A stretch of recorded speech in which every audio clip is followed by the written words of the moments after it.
할렐루야. 예, 반갑습니다. 삼복더위라고 하는 무더위가 우리 삶에 어떤 많은 그런 어려움을 주고 있는데요. 그럼에도 불구하고 뭔가 좋을 때보다는 어려움이 있을 때에 우리가 그것이 힘들지만 지나고 나면 또 잊혀지는 가운데 좋은 기억이 되고 또 추억이 되어져 가는 그런 시간들이 될 줄 압니다.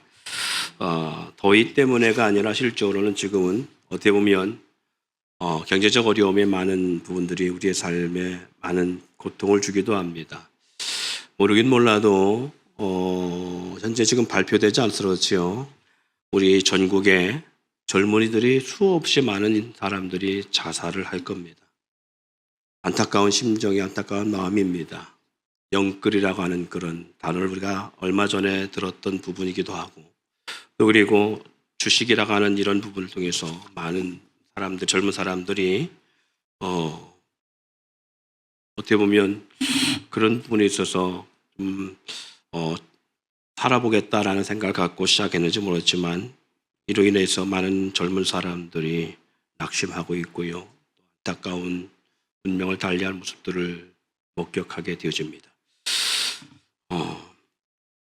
우리 그런 가운데 우리가 함께 나눠보시고 생각해 볼 말씀은 배신할 것을 알면서도 라고 하는 주제 아래 오늘 말씀을 나누려고 합니다. 살아가면서요, 가장 사람과 사람 사이의 관계가 힘들고 어려운 이유가 뭘까? 어린아이들은 이렇게 붙여놓으면 금방 친해지고 금방 서로 사귀고 금방 서로 아름다운 그런 관계를 유지하잖아요. 근데 나이를 먹을수록 어른이 되어지면 그런 모습을 찾아보기 힘듭니다. 왜 그럴까? 왜 사람은 나이를 먹을수록 그리고 어른이 되어져 가면 사람 사귀는 거 쉽지 않고 그리고 함께하는 거 쉽지 않을까? 그 이유는 아마도 상처로 인한 투영되어진 그러한 상대에 대한 조심성 그리고 내가 더 상처받지 않고자 하는 그런 마음들이 있어서 그렇지 않을까. 마음을 쉽게 열지 못하는 이유 또한 살면서 사람으로 인한 많은 아픔과 상처가 경험됐기 때문에 오는 그런 모습에서 우리 서로가 마음을 쉽게 열지 못하고 또 그리고 닫은 마음을 우리가 다시 오픈하지 못하는 것이 아닐까. 여러분 교회 생활도 다르지 않을 거라 생각합니다. 교회 생활에 잘 적응하지 못하는 사람도 이와 비슷하지 않을까. 우리들 가운데 공동체에 적응하지 못하는 사람이 있다면 왜 적응하지 못할까라고 할 때 그도 다르지 않을 거라 봅니다. 우리가 공동체 생활 가운데 많은 상처와 또 시험을 받게 되는 이유도 공동체 안에 속한 사람들 중에 나를 힘들게 한다고 생각하는 사람이나 나를 존귀하게 대해주지 못할 망정 미워하거나 또 싫어하는 존재들이 있다고 생각하는 것이나 이런 여러 가지 일들이 우리 가운데 있어서 적응하지 못하는 것이 아닐까라는 생각을 해봅니다. 상대방의 말과 행동이 나를 겨냥한다고 생각하고 또 신뢰하지 못함으로 공동체 안에서 온전하게 함께하지 못하는 그런 모습을 갖고 있지 않을까라는 생각을 해봅니다. 예, 만약 내 곁에 있는 사람 중에요, 나와 함께하고 있는 사람 중에 사기칠 사람, 또 나를 뒤통수 칠 사람, 또 타인에게 나에 대한 뒷담화를 할 사람, 흉을 볼 사람, 나에게 심한 해를 끼칠 사람, 내가 속한 그룹 가운데나 나와 함께하고 있는 공동체 안에 이런 사람들을 내가 알고 있다면, 나에게 저렇게 할 사람이라는 걸 알고 있다면 우리는 어떻게 반응하겠는가? 여러분 어떻게 반응하겠어요? 그런 사람이 있다면. 이것은 굳이 어떤 공동체만 아니라 가정이라는 것도 마찬가지겠지요. 우리가 적어도 결혼할 때는 그런 거잖아요. 사람이 사랑하는 사람끼리 만나서 결혼하게 되어지면 이 사람이 나에게 배신할 것이다. 아니면 나에게 엄청난 큰 아픔과 상처를 줄 것이다.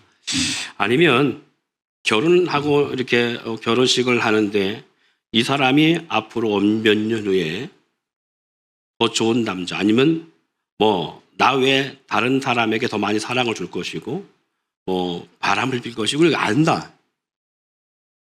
여러분이 그렇다면 어떤 그 결혼하겠어요? 못 하겠죠?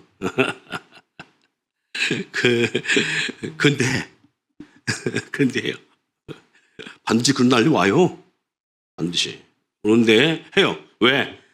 내 짝은 안 할 것이라는 막연한 기대가 있어요. 기대가 있다고요. 사랑하는 성도 여러분, 결혼을 하고 살면서 서로의 많은 상처와 아픔을 의도적이든 의도적이지 않던 시차에 주고받게 되면서 서로에 대한 신뢰가 깨지고, 그리고 어쩔 수 없이 그런 깨어진 신뢰 가운데 살거나 서로 상처를 덜 주든지 더 많이 주든지 어쨌든 간에 살아가면서 많은 아픔들을 경험하면서 많은 부부들이 나이를 먹으면서 결혼 초의 생각과 그 관계 모습이 아닌 쇼윈도 부부로, 아니면 이혼하지 못하는 가운데 그냥 어쩔 수 없이 살거나 이런 모습들을 많이 보게 되어집니다. 부부가 살면서 이혼하거나 별거하는 이유가 왜 있을까요? 형제지간 가족 간에 왜 다투고 상처를 줄까요? 교회 공동체는 생명의 공동체임에도 불구하고 왜 교회 공동체가 아름다운 연합된 공동체로 서지 못할까요? 세상 속에서 세상에 속한 공동체는 잘 버팁니다. 의외로 십수년씩 잘 버티고 하기도 합니다. 어떻게 버틸 수 있을까? 반면에 정작 생명의 공동체인, 생명의 공급처이고 생명의 공동체인 교회 공동체는요, 적응하지 못하고 시험 가운데 있거나 방황하거나 아니면 정착하지 못하거나 배회하는 신앙생활을 하는 사람들이 많이 있습니다. 우리 교회도 예외는 아닐 거예요. 많이 있습니다. 어쩔 수 없이 머물러 있는 사람들도 있고요. 공동체를 떠나는, 그래 결국은 그런 지체들도 있어서 가나안 교인으로 그렇게 나가는 사람들도 많이 있습니다. 왜 그래요? 우리 현실의 문제입니다. 우리 현실, 내가 함께하고 있는 이 공동체에도 주어진 현실의 문제입니다. 우리도 가나안 교인이 있고요. 우리 공동체에도 정착하지 못하고 주변인처럼 배회하고 있는 지체들도 있고요. 그리고 어떻게 보면 어쩔 수 없이 머물러 있는, 이것도 아니고 저것도 아니고 이렇게 머물러 있는. 그래서 한 달에 한 번 도장 찍듯이 신앙생활 하는 사람들도 있고, 이런 여러 사람이 있습니다. 여러분, 그럼 왜 이런 사람들이 이렇게 신앙생활 할까요? 그건 아마 제가 처음에 말씀한 것처럼 공동체 적응하지 못하는 것 중에 하나는 본인은 나름대로 상처를 받았다고 생각하거나 아니면 본인이 이 공동체에 어떤 존귀한 대상이라고 생각하지 못하거나 등등 많은 이유가 있을 거라고 생각합니다.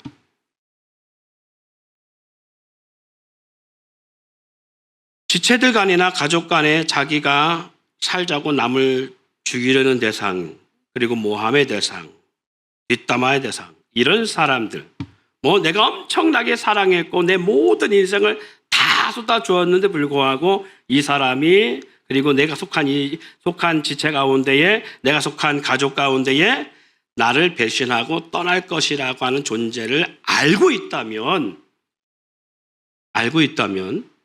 우리는 과연 사랑을 줄 수 있을까? 우리가 두 영상을 봤었습니다. 오늘 하나는 밀양이라는 영상, 또 하나는 손양한 목사님의 9가지 감사를 봤어요. 밀양을 보면서 여러분들은 예전에, 제가 이거 처음 본 게 아니니까 많은 나름대로의 고민을, 생각을 하게 될 수 있을 거예요. 뭘 그런 생각을 해요. 그냥 삶에서. 그것이 아니어도 살 고민이 많은데 왜 굳이까지 그럴까지 라고 생각할 수 있어요. 그러나 우리가 살아가는 삶의 현실 속에는 이런 모습들이 있어요. 그래서 상처를 주고 상처를 받는 거예요. 반면에 또 손양한 목사님의 9가지 감사와 또 자기의 두 아들을 죽인 원수를 양자 삼을 수 있던 것을 보면서 인간이 할 수 있나? 그래. 과연 어떤 사람들은 그렇게 할 수 있겠지요. 가능할 수도 있겠다 할 수도 있겠어요. 그러나 정말 내가 그런 상황을 만난다면 나는 과연 그렇게 할 수 있을까라고 하는 생각. 예. 우리가 근데 놀라운 것은요, 예수님은요, 모든 상황을 알고 있었다고 말합니다. 누가 자기를 팔자인지, 자기를 죽이고자 하는 자들 가운데에 종의 몸값을 주고 자기를 팔자가 누구인지를 알고 있었다라는 거예요. 요한복음 13장 11절에 보면 이렇게 말합니다. 이는 자기를 팔자가 누구인지 아심이라. 그러므로 다는 깨끗하지 아니하다 하시니라. 15절에 보니까 내가 너희에게 행한 것 같이 너희도 행하게 하려 하여 본을 보이노라 라고 말합니다. 또 그러면서 18절에 내가 너희 모두를 가리켜 말하는 것이 아니니라. 나는 내가 택한 자들이 누구인지를 알리라. 그러나 내 떡을 먹는 자가 내게 발꿈치를 들었다 한 성경을 응하게 하려 하시는 것이니라 라고 말합니다. 그러면서 21절에 이렇게 말합니다. 예수께서 이 말씀을 하시고 심령이 괴로워 증언하여 이르시되 내가 진실로 진실로 너에게 이르노니 너희 중 하나가 나를 팔리라 하니라. 사랑하는 성도 여러분,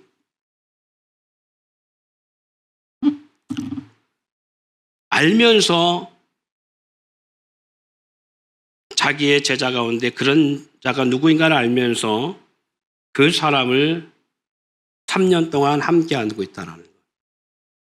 알면서 자기를 팔자가 누구인가를 알면서 함께 공동체 안에 두고 있다는 것. 그리고 떡을 떼어 놔주고 있다는 것. 그리고 섬기고 있다는 것. 이게 과연 가능할까? 무엇이 예수님을 하여금 용납과 포용, 마음에 격동하지 않으시는 가운데서도 끝까지 이 제자를 품고 갈 수 있었을까? 사랑의 마음과 모든 것을 배려하고 아낌없이 내어준 제자에게 자신을 배신할 것을 알면서 어떻게 마음으로 품을 수 있고 용납하며 함께 할 수 있었을까? 어떻게 보면 저는 그러지 못해서 어떻게 보면 마음을 오픈하지 못하고 그리고 조심하고 또 조심하는 그런 모습을 갖고 살아가고 있는지도 몰라요. 우리 성도들과 함께 하면서 제가 말이 둔하다고 말한 것처럼 오히려 푼수같이 하지 못하는 이유는 이런 두려움 때문에 있을 수도 있겠다라는 생각을 제가 말씀을 준비하면서 그리고 이 말씀을 준비하면서 느꼈던 생각이기도 합니다. 여러분이 예수님이라면 이게 가능할 것인가라는 거예요. 얼굴색 한 번 변하지 아니하고 편안하게 대할 수 있을까? 내가 그렇게 사랑을 주는데 이 삶 가운데 나를 팔자가 알고 있다면 나는 그렇게 정말 편안하게 대할 수 있을까? 용납하기 힘들 수 있을 것입니다. 물론 산상수훈의 말씀 속에는 보면 70번씩 7번 용서하라고 하는 주님의 말씀도 있어요. 그런데 만약 그런 상황이라면 나는 어떻게 할 수 있을까라고 했을 때에 우리는 그렇게 생각할 수 있습니다. 예수님이기 때문에 가능하지 않을까요? 라고 말할 수 있어요. 과연 그럴까요? 예수님이기 때문에 가능할 수 있을까요? 신이기 때문에 하는 자신의 모습이어서 모든 걸 아시는 분이시기 때문에 가능할 수 있는 것이 아니겠는가라고 했을 때에 그럴 수도 있겠지만 아닐 수도 있습니다. 그래서 오늘 제가 과연 예수님은 어떻게 그런 상황을 견디셨을까? 그리고 12명의 제자들 가운데 그렇게 모든 것을 함께 했는데 불구하고 동고동락 함께 했던 제자 가운데 그중에 한 사람이 나를 팔 것을 알고 있음에도 불구하고 어떻게 그를 함께 품고 끝까지 갈 수 있었을까라는 거예요. 어떻게 할 수 있을까? 만약에 나 같으면 그걸 안다면 나는 벌써 3년 전에 제자로서 그를 인정하지 않았을 것이고요. 두지 않았을 것이고 아니 중간에 알았다면 바로 잘랐을 거예요. 제자로서의 어떤 길을 다 바로 잘랐을 거예요. 그리고 만약에 더 직접적으로 마지막 반찬의 자리에서 예수님께서 그와 함께 앉으면 나와 함께 그릇에 손을 넣는 자가 그런 날 팔자라고 했던 것처럼 알고 있잖아요. 그렇다면 나는 그 사람, 그 제자, 내가 그 예수님의 자리에 있다면 나는 용납하지 않았을 거예요. 분노했을 거예요. 네가 어디인데 여기 앉아있다. 뭐 이제 강단이니까 이렇게 좀 부드럽게 얘기할 수 있겠지만 아마 엄청나게 분노했을 거란. 그리고 용인되지 않을 거예요. 험악한 말이 나왔을 겁니다. 그런데 어떻게 예수님은 가능했을까? 우리 공동체 안에서 그러면 우리는 어떻게 이 공동체 안에는 여러 사람들이 있잖아요. 우리 공동체에서는 서로 이해관계 속에서 얽혀 있는 가운데에 원하든 원치 아니하든 상처를 주고 상처받는 가운데 있잖아요. 그러다 보니까 우리는 어떻게 해요? 뭘 하더라도 눈치 보게 되고 또 그리고 상대방의 말 한마디에 우리는 곱씹으면서 저 말이 무슨 의미를 갖고 있는가, 무슨 뜻으로 나한테 저렇게 말했지 등등등 많은 그런 생각을 우리 안 가질 수가 없잖아요. 가정에서 마찬가지입니다. 부부 사이에 서로 부부 사이에도 마음이 상하는 것 하나는 바로 그런 거잖아요. 무슨 의도지 정말? 왜 나한테 저렇게 말하지? 등등 가운데에 우리는 그러다 보니까 뭐라 그래요? 평생 살아도 안 변해. 등 뭐 그런 말도 많이 하잖아요. 평생 살아도 안 변해. 어이구 인간아 그렇지 뭐 등등 많은 생각들을 많은 마음의 표현들을 하잖아요. 그럼 믿는 사람으로서 우리는 그게 가족 공동체든 교회 공동체든 어떤 공동체 안에서 우리는 그러면 이런 상황에서 어떻게 해야 되냐? 그냥 주변인으로 살아야 될 것이냐? 몇 번 상처받았으니까 그냥 아유 지금부터 살면 되지 뭐 내가 뭘 적극적으로 살아. 내가 적극적으로 교회를 뭐하러 해. 내가 교회 가서 공동체 안에서 뭐하러 그렇게 해. 이렇게 해야 되는 거예요? 과연 그것이 하나님 뜻일까? 그게 하나님의 뜻일까요? 내가 교회를 하지 않는 것은 예전에 이런 일들이 있었어. 그렇기 때문에 교회를 하면 항상 이런 아픔이 있고 이런 상처가 있기 때문에 나는 교회를 하고 싶지 않아. 라고 해서 그냥 안 하고 그냥 그렇게 뒷방 노인네처럼 아니면 그냥 참관한 사람처럼 그렇게 앉았다 가고 뭐 이렇게 할 거예요. 우리가 삶을 얼마나 살아요? 우리가 삶을 얼마나 사냐고요. 반드시 후회합니다.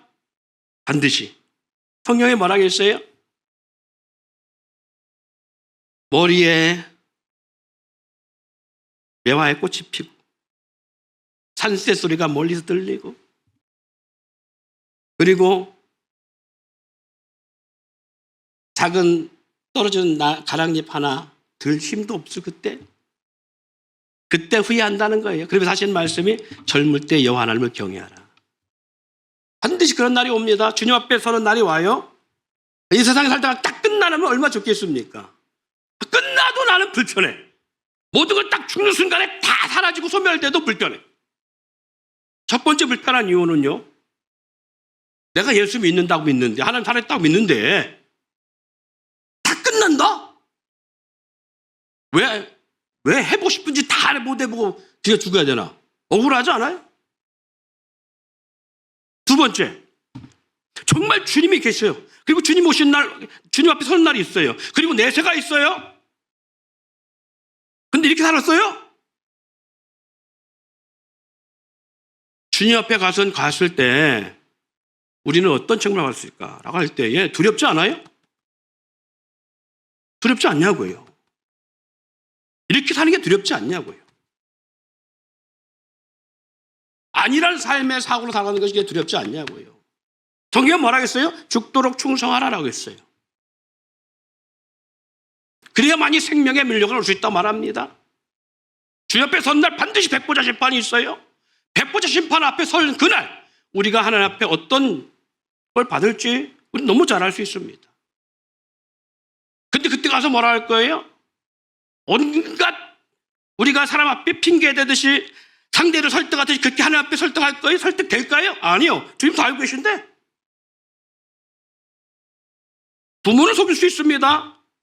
목회자는 속일 수 있어요. 그러나 머리털까지 회심받으시고 우리 안골수을 아시고 모든 걸 아시고 우리의 깊은 속에 생각까지도 하시는 게 아시고 계신 주님 앞에 우리는 주님을 설득할 수가 없어요. 왜? 낱낱이 드러나니까. 낱낱이 드러나니까. 지금은 내가 요령 필 수 있어요? 주 옆에 서는 날 우리 과연 요령이 가능할까? 전혀 불가합니다. 그럼 어떻게 살아야 되느냐는 거예요. 그냥 이대로 살아야 될 것이냐? 아니라고 생각하는 거예요. 이렇게 하면 안 되잖아요. 여러분 스스로 여러분 인생이기 때문에 여러분이 하나 앞에서 분명한 과와 실에 대한 부분을 받겠지만 목회자인 저도 여러분과 함께하는 공동체 리더로서 그 하나 앞에 책망도 분명히 있습니다. 그렇기 때문에 저는 가슴 저미는 마음을 가지고 오늘 이 말씀을 드리는 거예요. 강요할 수 없는 신앙, 요구할 수 없는 신앙, 그래도 불구하고 가만히 있으면 마치 한 달란 들어갔고 이자도 남기지 못한 자차 같아서 주 옆에 갔을 때에 충성되지 못한 악하고 게으른 종이라고 하는 이 심판을 받게 될 수 있는 목회자이고요.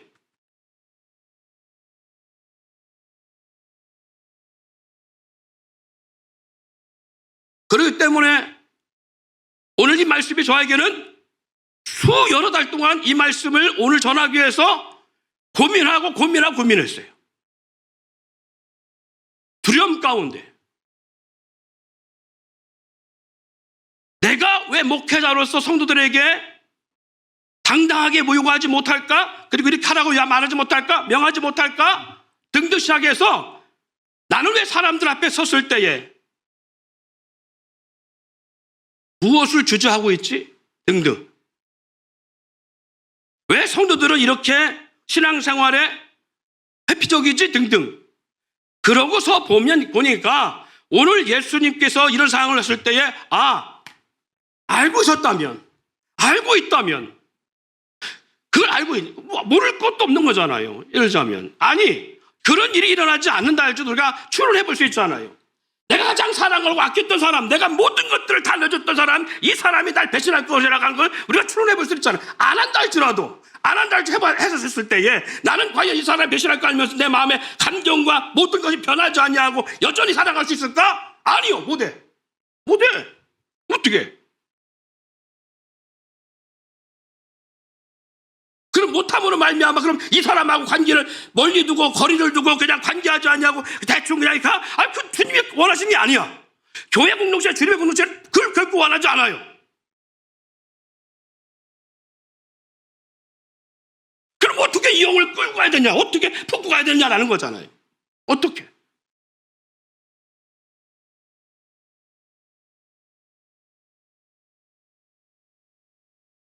몇몇 사람들은 먹고 사는 게 현실적인 문제겠지만 영적 리더자로서 저는 이게 현실이 문제예요. 이게 현실이라고요.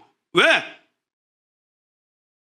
하나님을 만나지 못했다면, 하나님의 살아계심을 경험하지 못했다면, 하나님의 임재를 경험하지 못했다면, 하나님의 음성을 듣지 못했다면 저 또한도 먹고 사는 게 현실이 될 수 있어요. 그러나 하나님의 살아계시고 역사하시는 그 불꽃 같은 눈으로 바라보시는 주님 앞에 내가 오늘 하루를 살아가고 있는데에 그랬을 때에 주님 앞에 설 때에 나는 하늘 앞에 어떠한 사람으로서 어떠한 죄종으로서 서 있느냐. 여러분 마찬가지입니다. 목회자만이 아니에요. 영적인 삶을 살아가는 우리 모두가 마찬가지입니다. 자, 우리 성경 한번 볼까요? 요한복음 13장 1절.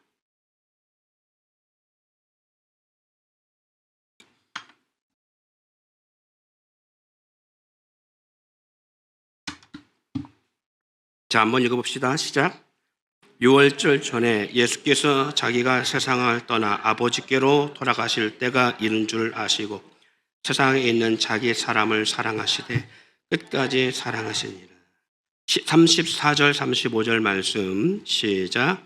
새 계명을 너에게 주노니 서로 사랑하라. 내가 너희를 사랑할 것 같이 너희도 서로 사랑하라. 너희가 서로 사랑하면 이로써 모든 사람이 너희가 내 제자인 줄. 보세요. 우리 주님께서 원하시는 크리스찬의 삶, 우리 주님께서 원하시는 성도의 삶, 우리 주님께서 원하시는 하나님의 자녀된 삶의 모습이 뭐냐? 우리 예수님께서 본을 보신 건 내가 세상에 있는 자기 사람을 사랑하되 끝까지 사랑하신 것처럼 너희도 어떻게 하라는 거예요? 사랑하라는 거예요. 사랑하라는 거예요. 사랑하십니까? 여러분, 사랑이라는 것은 우리가 일반적인 세상적 사랑이 아닙니다. 육체적, 에로스적 사랑이 아니에요. 에로스적 사랑을 말하는 게 아니에요. 그 사람이 육체적 관심 때문에, 섹시함 때문에 사랑하는 이게 아니라 자기의 목숨을 내놓는 사랑.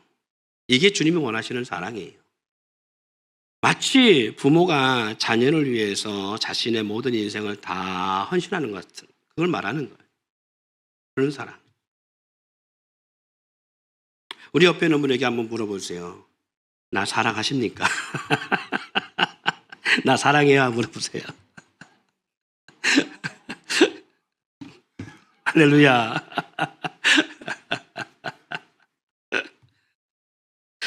술잔이로 사랑했다 안 했다 하잖아요. 어느 날은 사랑이 좀 됐다, 어느 날 사랑이 안 됐다 그러지 않나요? 모르겠어요. 여러분들은 다 성경제 왔다 하지 모르지만 저는 사랑해야지 했다가 넌 순간 막 상대로부터 뭔가 기분 나쁘고 뭔가 이게 상처받거나 뭔가 그러면요, 에이씨 미워하고 사랑 같은 데 하고 있네. 뭘 사랑해, 미워보지. 어떻게 사랑을 해? 사랑하는 여러분, 여기 본문 가운데 이랬어요. 너희가 서로 사랑하면서 사랑하면 이로써 모든 사람이 너희가 내 제자인 줄 알리라. 주님의 제자로 인정되는 것이 뭐다? 사랑할 때. 사랑하지 않으면 주님의 제자로 인정되지 않는다는 거예요. 너희가 나를 따르려느냐? 라고 했을 때에 예 할 때 주님 말씀입니다. 그렇다면 자기를 부인하고 자기 십자가를 지고 나를 따르라. 이게 주님 말씀하신 거예요.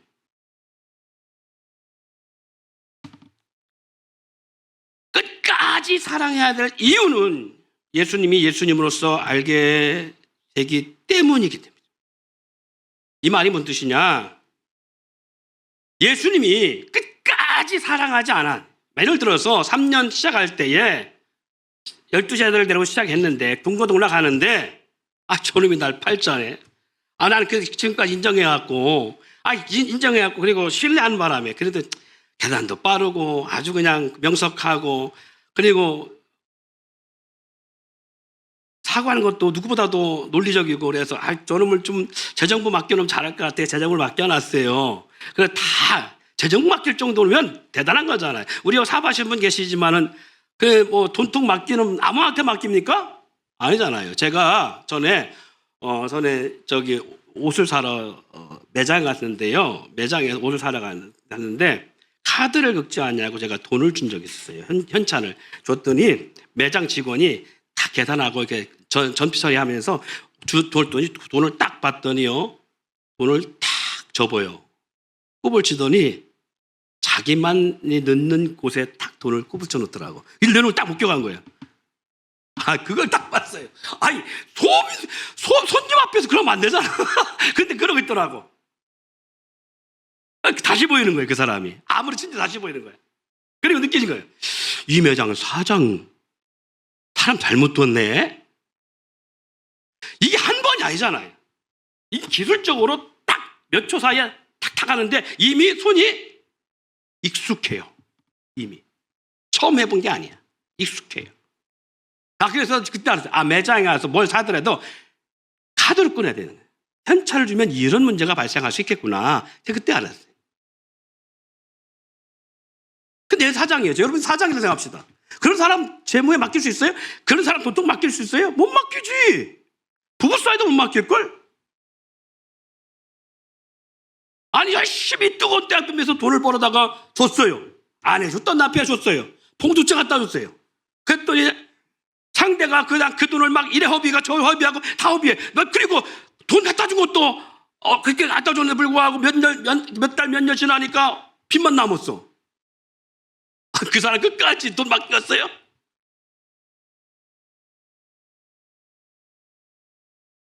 근데 생각해보자고요. 예수님이 그렇게 했어요. 근데 보니까 이놈이 그래. 너 안 되겠다. 재정 압수. 재정부에서 딱 잘라. 그리고 나서 예수님께서 너 안 되겠어 하고 제12제자에서 딱 파내버렸어. 그랬다면 예수님이 예수님으로 보이겠어요? 예수님이 예수님으로서 우리 가운데 드러나겠어요? 여러분 같으면 그분을 예수님이라고 따를 수 있겠냐고요? 못 따르죠. 따를 수 없죠.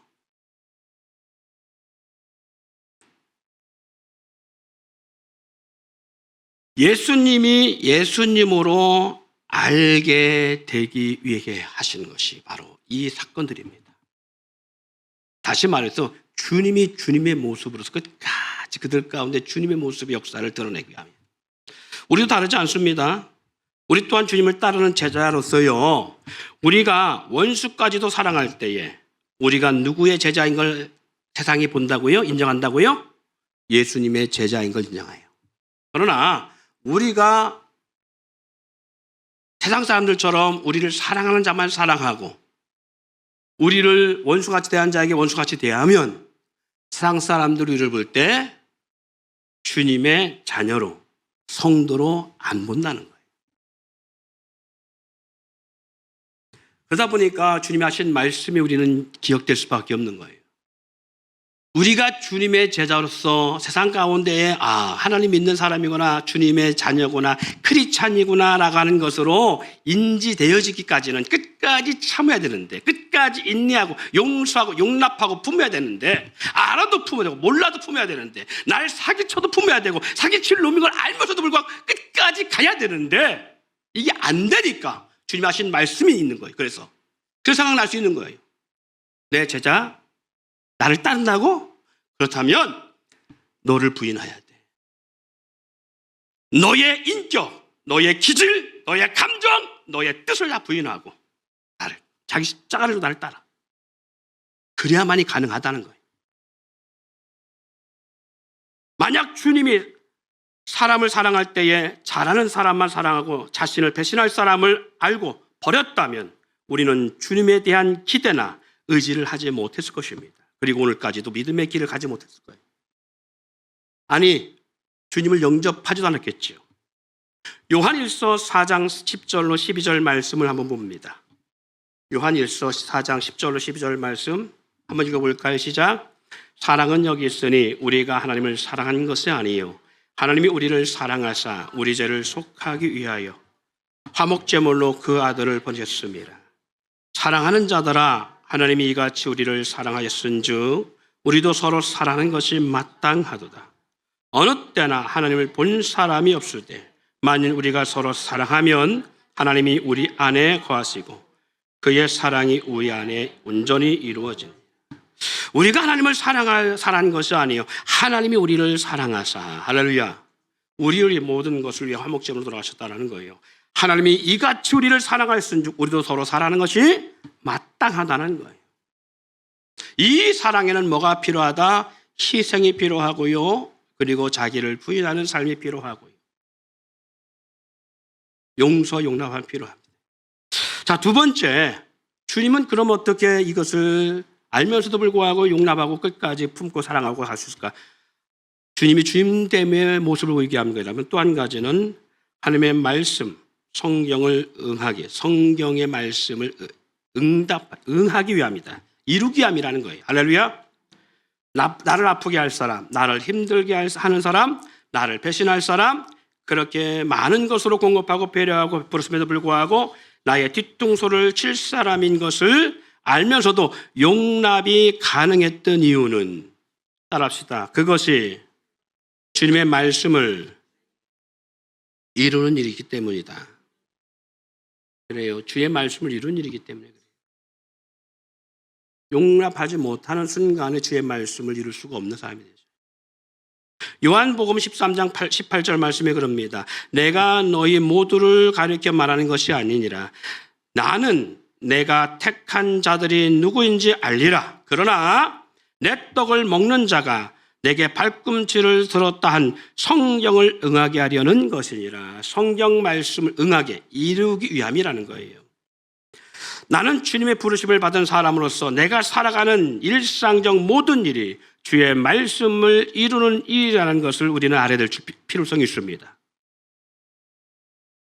주님이 3년에 가신 모든 것은요, 말씀을 이루는 일의 삶을 살아가셨던 거예요. 주님의 뜻은요, 우리가 그렇게 우리 일상의 삶이 주님의 뜻을, 주님의 말씀을 이루는 일이라는 걸 알고 살아가기를 원하시고 있다는 거예요.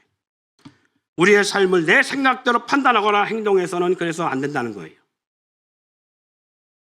문제는요, 주어진 하루의 삶을 주님과 동행하며 주님의 말씀과 뜻을 위해 살아가야 하는 성도의 삶을 우리가 살아가고 있는데 그렇지 못한 이중적 삶을 산다는 거죠. 즉 예배는 주님을 원하는 주님을 위한 삶으로 인식하지만 일상생활은 주님과 동행한 가운데 주님의 말씀을 이루는 삶이라고 하는 것을 생각하지 아니하고 독립된 것으로 생각하고 살아가는 거예요. 그래서 우리는 우리의 감정이 먼저 드러나요. 우리의 생각이 먼저 앞서가는 거예요. 우리는요, 삶 자체가 주님과 동행하는 삶입니다. 여러분은 그렇게 느끼지 않을 수 있을 수도 있어요. 왜? 내가 주님과 동행한다는 생각을 저버리고 살아갈 수 있으면. 그렇지만 주님은 우리를 한 번도 우리를 떠난 적이 없어요. 앉고 일어서면 하시고 분초를 가리지 아니하시고 함께 하시는 분이 하늘과 땅의 모든 권세로 주님 말씀했죠. 세상 끝날까지 내가 너희와 함께 하리라. 끝날까지 함께 한다고 했어요. 그럼 주님은 우리를 떠난 적이 없어요. 그렇기 때문에 우리는 주님과 동행하는 삶이고 주님과 함께하는 삶이라는 사실은 우리의 삶 자체가 하나님의 말씀을 이루는 삶이에요. 그 자체라고요. 오늘 이 자리에 어떻게 왔던 우리 민경 집사님 같은 경우는 저 먼 곳에서부터 새벽같이 일어나서 더구나 평일보다도 더 힘든 이 주일 아침을 위해서 달려와요. 때로는 기차를 놓칠 수도 있고 때로는 좀 더 10분 피곤해서 좀 더 잔 것이 또 막 오바될 수도 있고 그런 가운데 막 와요. 이게 뭐예요? 주의 말씀을 이루는 일이에요. 여러분이 그 자리에 앉아있는 이 무더운 여름에 남들은 다 휴가 가는데 불구하고 이 자리에 앉아있는 와서 앉아있는 그 자체가 주의 말씀을 이루는 일들이에요. 여러분 한 사람 한 사람이 그 삶의 역사 속에 역사의 중심에 서 있다고요. 내 마음, 내 육체의 마음은 쉬기를 원하고 내 육체의 마음은 세상 사람과 다르지 않게 삶을 살고 싶은 거예요. 그럼에도 불구하고 우리 마음 한편 속에 주님의 마음이 있어요. 그렇게 하면 안 된다는 마음이 있어요. 그래서 우리는 견디는 거예요. 그래서 우리는 그것을 참는 거예요. 잠언서 23장 7절 말씀에 그럽니다. 대저 그 마음의 생각이 없다면 그 위인도 그러한즉 그가 내게 먹고 마시라 할지라도 그 마음은 너와 함께하지 아니함이라. 그 마음의 생각이 없다면 그 위인도 그러하다. 사랑하는 성도 여러분, 그래서 가장 중요한 게 뭐냐? 우리 마음속에 나와 함께 주님을 인정하고 그 주님을 신뢰하고 그 주님과 동행하는 삶의 역사에 사고 그 생각, 그 마음을 잊지 않기를 바랍니다. 내 한순간순간 살아가는 모든 것들이 주님과 동떨어질 수가 없는 거예요. 우리 마음에 그것을 인지하고 그리고 그걸 확신하고 살아가잖아요. 그러면 우리는 주님의 뜻에 맞춘 삶을 살려고 해요. 그런데 내 마음속에 뭐가 더 중심하고 자리 잡고 있느냐? 돈? 아니면 명예? 권세? 복수? 아니면 육체적 것이 내 마음의 중심에 딱 자리하고 있으면 그 마음의 생각이 어떠한들, 그 위인도 그러한들 그것처럼 그 생각대로 살아가게 돼 있어요. 모든 생각의 판단이 거기에 있습니다. 사람과 사람 사이의 관계도 거기에 있습니다. 아침에 일어나서 저녁에 눕기까지 하루의 삶 가운데 모든 패턴이 거기에 있습니다.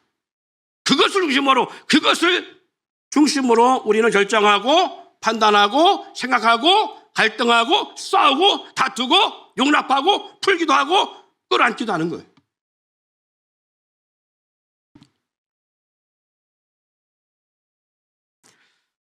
이 사건과 대상의 모든 것은요, 결국은 예수님 되심을 드러내는 일입니다. 이는 하나님이 하나님 되심을 나타내는 일이라는 말씀입니다. 다시 말해서 하나님이 보일 수 없는 하나님이 볼 수 있도록 오신 분이 예수님이잖아요. 그래서 그분의 이와 같은 행동은 전인격적 하나님 되심을 나타내는 일이라는 거예요.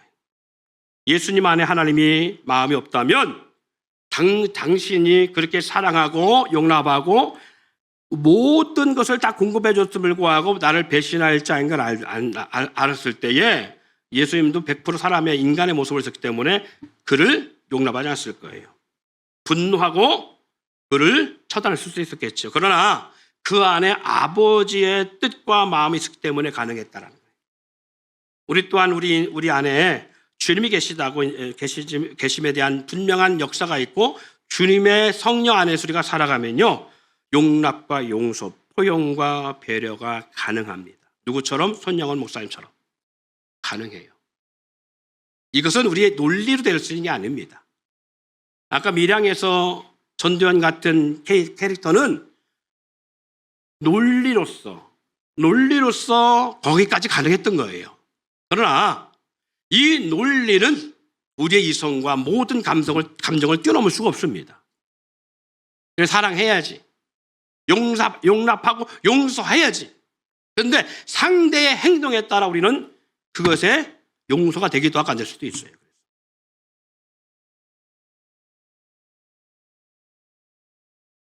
사랑하는 성도 여러분, 오늘 이후에 여러분의 가정이나 여러분 인생 가운데 여러분의 부부 생활이나 아니면 여러분의 형제들 가운데나 교회 가운데서 어떠한 문제가 어떻게 우리 가운데 돌출할지 몰라요. 그러나 그때 오늘 말씀을 기억할 수 있길 바랍니다. 이것은요, 단지 그냥 듣는 정도로 끝나야 될 메시지가 아닙니다. 엄청난 씨름을 해야만 될 문제일 수도 있습니다. 충격을 받으면 감당하기 힘든 행동이 우리 가운데 나옵니다. 왜 사람이 갑자기 누군가를 죽이고 자기 생명을 헌시작처럼 저버리느냐라고 했을 때에 감당할 수 없는 문제가 자기가 오기 때문에 그래요. 감당할 수 없는 문제. 오늘까지도 사랑했다가도 내일 이별 통지를 띄우는 이유는 감당할 수 없는 상대의 배신감이나 상처를 받았다고 생각하기 때문에 그래요. 안 믿는 사람들, 주님이 함께하지 않은 사람들은 그런 판단을 쉽게 내리고 결정한다 할지라도 믿는 저와 여러분들은 오늘 이 말씀을 기억하며 고민해야 될 것이고 씨름해야 될 줄 압니다. 그리고 주님 앞에 무릎 꿇어야 될 줄 믿습니다. 주님, 나에게 왜 이런 엄청난 아픔과 고통을 주고 계시냐고. 이 뜻이 무엇이냐고. 오늘 이 말씀이 기억되지 않을 수 있습니다만은 그러나 하나님의 성령이 분명히 진리 영으로 기억되게 한다면 세 가지를 기억하셔야 됩니다. 주님이 주님 되심을 드러내기 위함이고, 두 번째는 말씀을 이루는 일이라고 하는 사실, 세 번째는 예수님이 하나님 되심을 드러내는 일이라고 하는 것처럼 우리는 그런 사고를 가져야 돼요. 아버지의 마음보다 내 마음이 앞서기 때문에 우리는 용납이 안 되고 용서가 안 될 수 있어요. 그러나 아버지의 마음이 내 마음보다 앞서면 손영한 목사님처럼 이게 가능합니다. 주님보다, 교회보다, 주님의 몸인 공동체보다 나를 더 사랑하고 나 자신에게 더 큰 연민을 가지고 있으면 이게 안 돼요. 이게 부부 사이에도 상대가 나에게 정말 용납할 수 없는, 품을 수 없는 엄청난 아픔을 줬다 할 때에 내 감정이나 내 생각이나 나를 더 사랑하면 절대 품을 수가 없습니다. 그러나 아버지 마음이 내 감정과 내 생각과 내 마음보다 앞서면 가능합니다. 그래서 요한복음 12장 25절 말씀이 이렇게 말합니다. 자기의 생명을 사랑하는 자는 잃어버릴 것이요 이 세상에 자기 생명을 미워하는 자는 영생하도록 보존하리라. 갈라디아서 2장 10절. 자, 한번 같이 읽어봅시다. 시작. 내가 그리스도와 함께 십자가에 못 박혔나니 그러즉 이제는 내가 사는 것이 아니요 내 안에 그리스도께서 사시는 것이라. 이제 내가 육체 가운데 사는 것은 나를 사랑하사 나를 위하여 자기 자신을 버리신 하나님의 아들을 믿는 믿음 안에 사는 것이라. 아멘.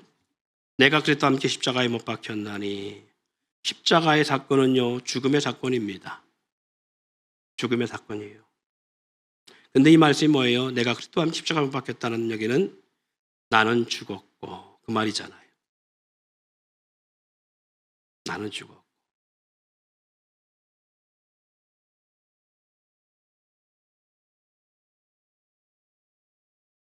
한참 그런 유머가 강단에서 떠돌았었어요.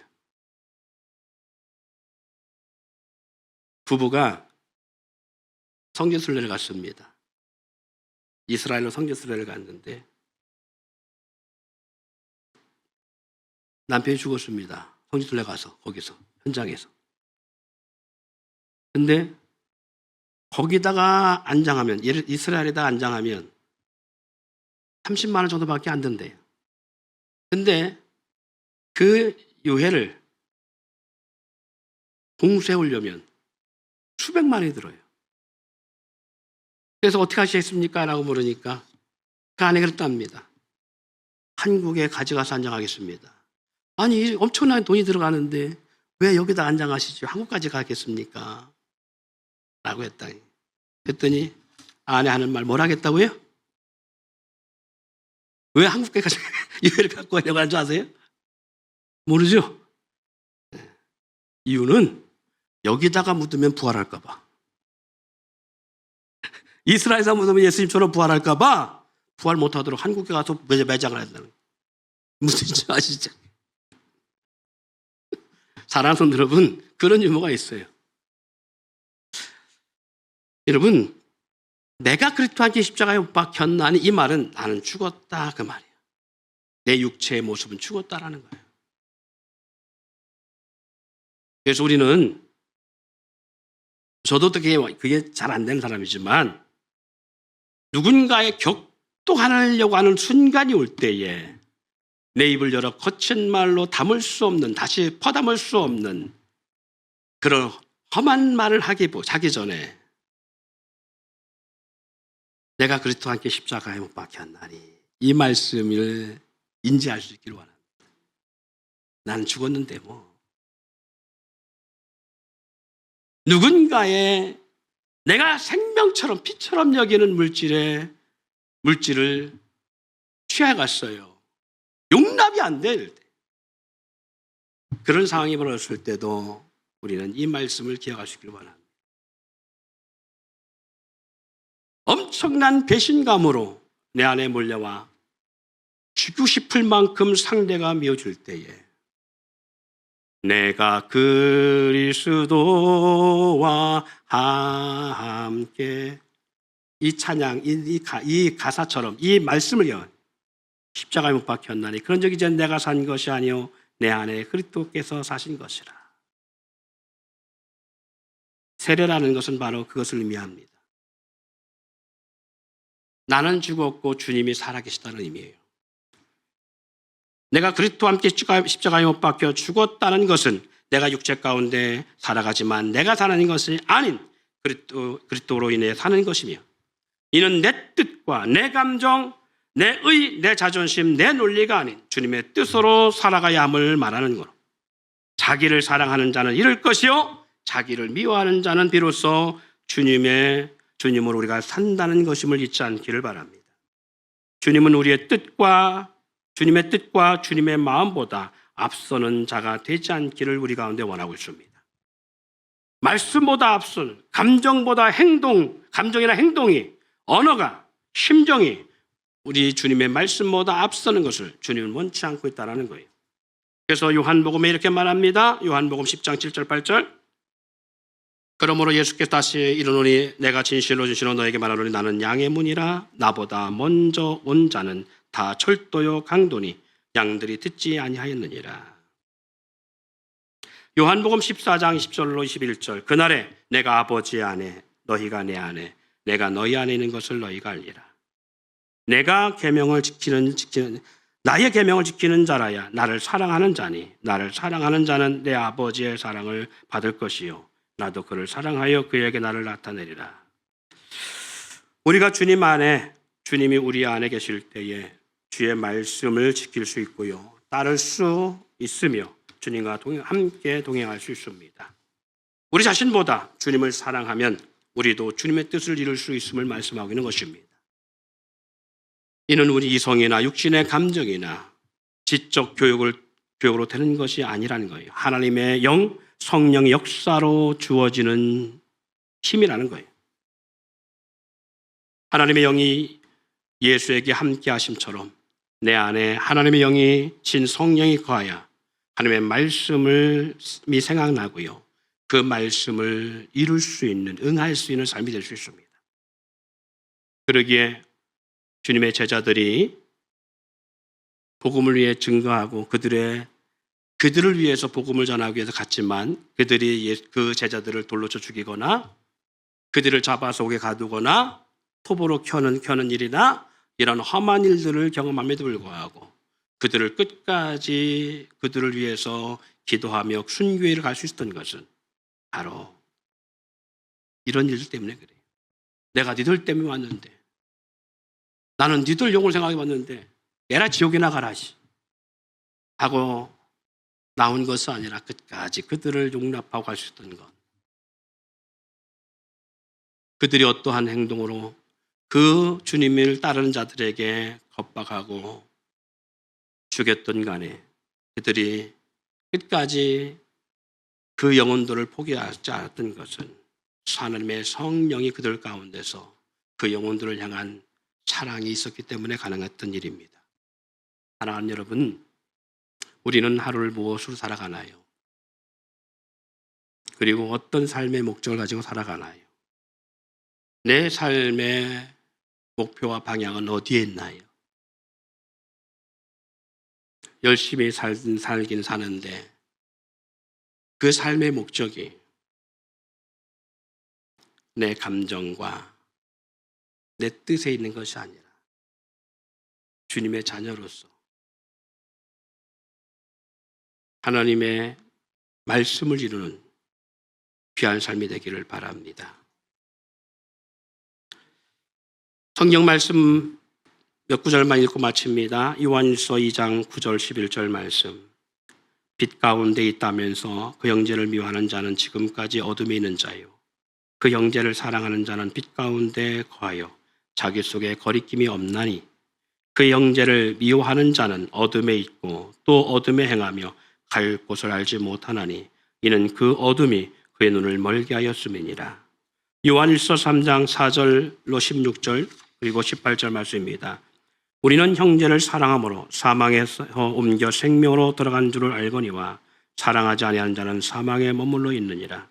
그 형제를 미워하는 자마다 살인하는 자니 살인하는 자마다 영생이 그 속에 거하지 아니하는 것을 너희가 아는 바라.